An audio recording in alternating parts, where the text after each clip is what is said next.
Once upon a time, in the village of Greenvalley, a young fox named Frankie lived with his family. Frankie was a clever fox, with a bushy tail and twinkling eyes full of mischief. Yet, like many young ones, he didn't like listening to anyone, especially the elders.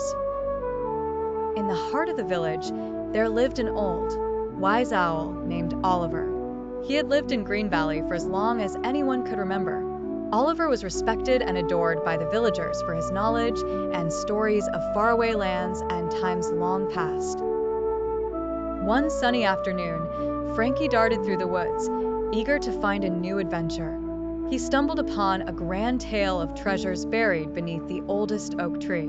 Excited, he raced to find Oliver to confirm the story. "What nonsense!" Frankie scoffed as Oliver began to explain the tale's origins, nodding sagely. "I bet I know better than you, old owl."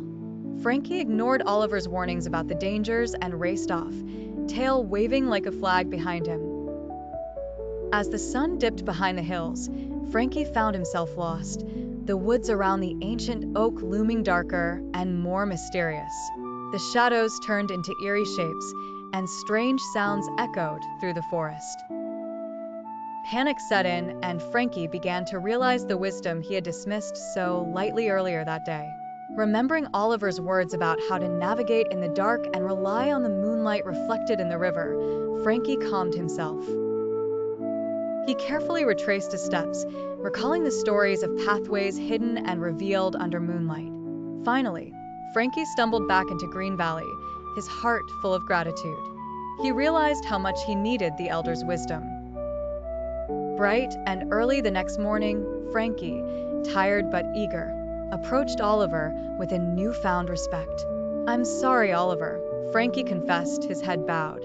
"I should have listened. Thank you for being patient and wise." Oliver chuckled softly, his eyes twinkling with warmth. "We all make mistakes, dear Frankie," Oliver replied, "but the wise learn from them." From that day on, Frankie became a listener. He cherished the stories and lessons from Oliver and the elders, taking them to heart. The village of Greenvalley thrived, its youngest learning from the oldest, forming a harmony that sang through the village like a sweet song.